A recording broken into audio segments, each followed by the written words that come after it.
To the world, he was Marty Robbins, the golden voice of country music, a superstar who lived life in the fast lane. You could call him country music's James Bond. It seemed there was nothing he couldn't do. He was the man who brought the American West to the masses with gunfighter ballads like Big Iron and El Paso. He was a chart-topping sensation with pop crossover hits like A White Sport Coat and A Pink Carnation.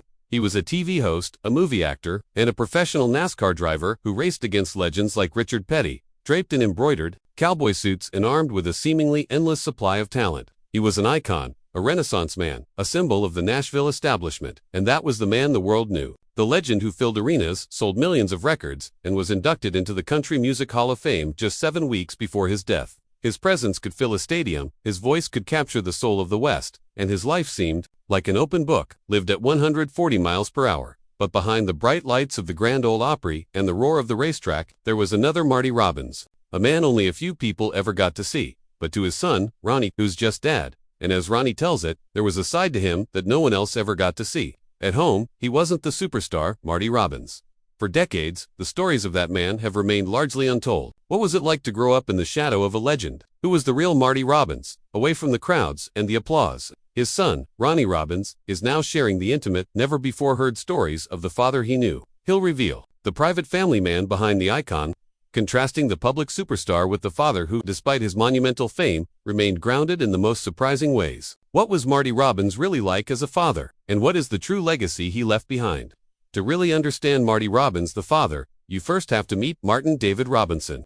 Born into poverty in Glendale, Arizona, during the Great Depression, he was one of 9 children, and life was a constant struggle. His childhood was tough, marked by his father's struggles with alcohol and his parents' divorce when he was 12. Those early years of hardship forged a man who was intensely self-reliant, deeply humble, and fiercely determined. It created a restlessness in him, a drive that never quite faded, even on the world's biggest stages. But that tough exterior, the one that saw him drop out of school, dig ditches, and get into fights was just one layer. The other, softer layer was shaped by his maternal grandfather, a man they called Texas Bob Heckle. Texas Bob was a traveling salesman and a storyteller who filled young Marty's head with epic tales of the American West. Marty later said, "A lot of the songs I've written were brought about because of stories he told me. Like Big Iron I wrote because he was a Texas Ranger. At least he told me he was." It was this man who planted the seeds of the gunfighter ballads that would, one day, make him a legend. This duality, the hardworking survivor and the romantic dreamer, defined him long before he was famous. And it's that same duality that Ronny Robbins remembers from growing up. You know, people have this image of him as the star, always on, always performing. But at home, he was the complete opposite. He never walked around like a star. When he was home, he was just Dad, the man who mowed the lawn, who loved to watch old westerns on TV, the man who would take me fishing. There wasn't this larger-than-life persona in our living room. That was for the stage. At home, he was just a husband and a father. This wasn't just an act, it was who he was. Despite the fame and fortune, Marty never lost sight of his roots. He insisted on fixing things around the house himself. There's a famous story that illustrates this perfectly. A fellow musician recalls Marty showing up to the studio one day, covered in grease. When asked what happened, Marty explained he'd seen 3 elderly women stranded on the interstate with a flat tire. He just hated seeing someone broken down with nobody to help, so he pulled over and changed it for them. A huge star like Marty Robbins, stopping on the highway to get his hands dirty for a stranger. But then came the classic Marty punchline. He admitted, "You know, at the races, I have pit guys that change my tires. And I kind of wanted to see if I could still do it myself." That was him in a nutshell. Genuinely kind, but with a competitive, almost mischievous curiosity about everything. He could write a heart-wrenching ballad one minute and then wonder if he had the skills of his own pit crew the next. He had this incredible work ethic, Ronny recalls, but it was paired with this deep sense of normalcy. He never wanted us to think he hadn't worked for his success. But he also didn't want the success to define our lives. His affection came through actions, not grand speeches. He wasn't the type for long heart-to-hearts. Instead, life lessons came out in little nuggets. Usually when we were driving somewhere or out fishing, he taught me how to ride a horse, how to change a tire. And when he was in town, he never, ever missed my baseball games. Those were the things that mattered. It wasn't about being the son of a celebrity. It was about having a dad who showed up. How does a boy reconcile the man singing my woman, my wife on the Grand Ole Opry stage with the dad in the stands at a Little League game? For Ronny, it was simple. The man on stage was a performer. The man in the stands was real. The superstar was an image. But the father was the foundation of his home, a foundation built on quiet, profound acts of love that had nothing to do with music, charts, or ticket sales. It was a side of Marty Robbins the public never saw, and perhaps the most important role he ever played. Life in the Robbins household was a study in contrasts, a world of glamour and solitude, of music echoing through the halls at all hours, and of silence that was just as powerful. Marty's creativity didn't keep a 9-to-5 schedule. Inspiration, as Ronny recalls, struck like lightning, and when it did, everything else stopped. I remember waking up sometimes, 3 in the morning, and hearing the faint sound of a piano downstairs. I knew what it was. Dad was lost in a melody that had grabbed him in his sleep. He didn't believe in office hours for creativity. If a song came to him, he had to get it out, right then and there. It didn't matter what time it was just how he was wired. This unpredictable genius was the engine of his success, but it came with a price. Ronny admits he saw the toll it took. Marty could emerge from a writing session looking pale and exhausted, as if he'd poured every ounce of himself onto the page, leaving nothing left for the world or his family. The cost of that genius wasn't visible on stage, but it was there in the quiet moments at home. And then there was the road. Early in his career, touring was a grueling affair. Before interstate highways were common, Marty and his band traveled in 2 Ford station wagons, the bass fiddle strapped to the roof. He'd be gone for 6 or 8 weeks at a time. Ronny recalls a story his mother, Arizona, told. The first time Marty was invited to play the Grand Ole Opry in the early 50s, he drove straight from Phoenix to Nashville, performed, and then immediately drove back because he had a day job in Arizona he couldn't afford to lose. His mother said he never really slept right after that. He was a perpetual motion machine, an insomniac fueled by ambition and a fear of standing still. He only slept about 3 hours a night. Ronny figures that though he was 57 when he died, in waking hours he was probably closer to 90. I guess I saw him about every 6 or 8 weeks back then, Ronny says. That was just the business. But we had our own adventures. Every summer and Christmas, we'd road trip from Nashville to Phoenix. Dad never really took to Nashville. He said it gave him claustrophobia because you couldn't see for miles, like in Arizona. Those drives were special. I have this vivid memory of us in our turquoise Cadillac. My mother was driving, I was in the front seat, and Dad was in the back, with his guitar and a yellow legal pad, just scribbling lyrics. I'm listening to these words, thinking, man, that song is like a movie. That song was El Paso. I heard it for the first time, not on a radio, but from the back seat of our car, somewhere on a highway between Tennessee and Arizona. Imagine hearing one of the most iconic story songs in history come to life. Not from a record, but from the man himself, in a burst of raw creation. In these moments, the two worlds, the superstar and the father, collided. The creative process wasn't a sterile studio affair. It was a family road trip that as Ronny got older, he joined his father on the road, sometimes billed as Marty Robbins Jr., and saw the life firsthand, the adoration, the long hours, and the pressures of fame. He also saw his father's generosity and his instinct to champion the underdog. Dad always had an affinity for the guy getting picked on. If he saw some big shot talking down to a younger artist, he would light into them so fast. He couldn't stand a bully. He was a protector. At the same time, he was fiercely protective of his own position. He told his band, straight up, if anybody ever upstages me, they're fired. Because I'm the star. It was another one of those contradictions. Incredibly confident in his talent, yet a part of him was insecure, needing to be the focal point. This complexity played out on the Grand Ole Opry stage. In 1965, to fit his racing schedule, Marty started performing in the last segment of the Opry. One night, a race ran late, and he rushed to the Ryman, only to find the Opry was also running Ben, threatening his stage time. In an act of pure defiance, he played his full set and then just kept going. It delighted the audience and became his signature move. He gestured to the stage manager that he was singing one more, then another, and another, sometimes for over an hour, completely appending the live radio show's rigid schedule. It was a power play, a deep connection with the crowd, and pure Marty Robbins. He lived by his own rules, on the road and at home, while music was the driving force. It wasn't the only passion Marty passed down. Long before he was a star, he was a cowboy at heart, an obsession born from watching Gene Autry movies as a kid. This love for the West wasn't just a theme for his songs. It was a way of life he shared with Ronny. He taught me how to ride, how to handle horses. That was a big part of my childhood. But his biggest passion, the one that really consumed him outside of music, was racing. He was absolutely fascinated by it. And it wasn't just a hobby. He took it incredibly seriously. He started on small dirt tracks and eventually worked his way up to competing in NASCAR's top division against the best in the world. And he wasn't just a celebrity dilettante. Marty Robbins was a legitimate competitor. He competed in 36 NASCAR Cup Series races, earning 6 top 10 finishes. Fellow drivers like Darrell Waltrip respected him, with Waltrip once calling him one of the best guys in NASCAR. He was also fearless. maybe to a fault. In one race, he deliberately drove his car into a wall to avoid T-boning another driver who had spun out. In another legendary incident at the 1972 Winston 500, he drove with an illegal carburetor just for the thrill of seeing if he could keep up. The other drivers knew something was up.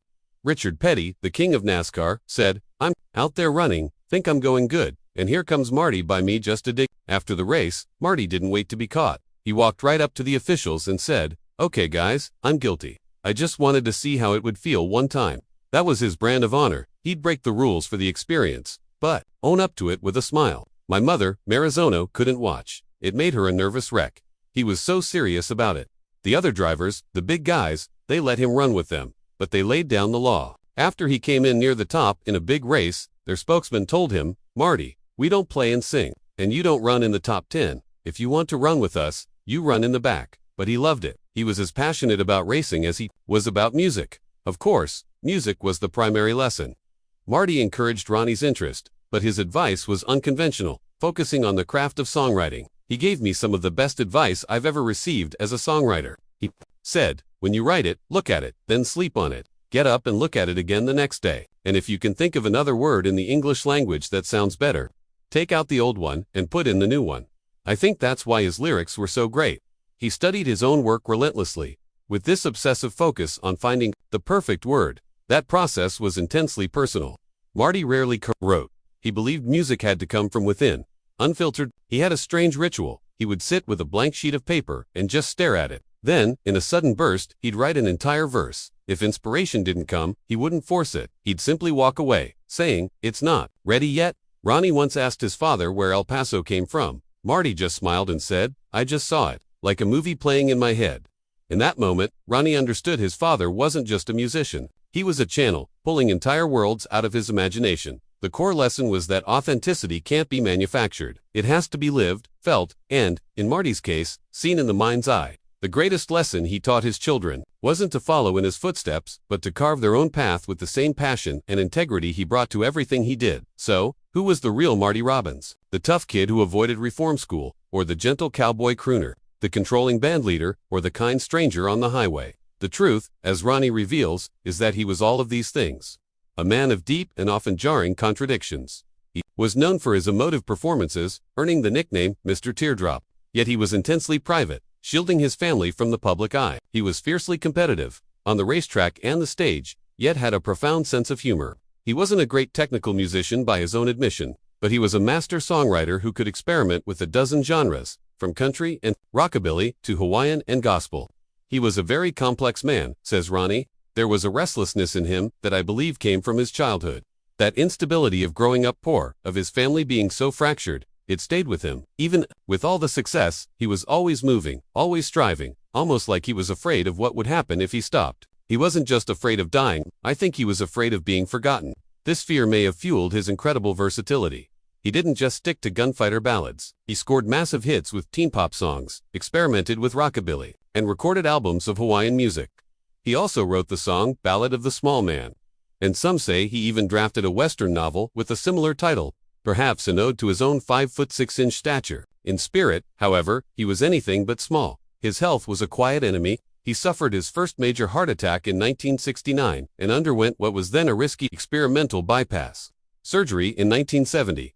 The public saw him as resilient when he went back on tour just weeks later. But Ronny understands it was something deeper, stubborn refusal to let anything silence his music. He continued to race cars and maintain a grueling schedule. Against his doctor's advice, he was living life on his own terms, right to the end. That stubbornness was part of his genius, but it was also part of his character. He did things his way and didn't care what people said. I think that's a big reason he had hits for over 30 years. It also applied to his business. He started his own publishing companies to control his music. He was very aware of his own value. This independent streak famously put him at odds with powerful industry figures, like Columbia Records' A&R man, Mitch Miller. Miller resisted Marty's desire to record an album of pure cowboy songs. Marty fought for it, and the result was gunfighter ballads and trail songs. Recorded in a single day, the album became a monumental genre-defining success that has since gone platinum. It remains his most iconic work, a testament to his artistic vision and his unwillingness to compromise. He was a storyteller, a risk-taker, a businessman, and a devoted family man. The Contradictions weren't a sign of a double life, but the facets of a single, extraordinary, and deeply human existence. On December 8, 1982, Marty Robbins died from complications following what sources report as his third or possibly fourth major heart attack.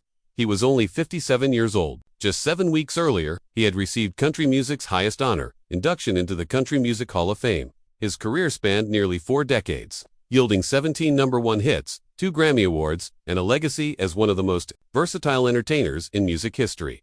But what happens when the music stops?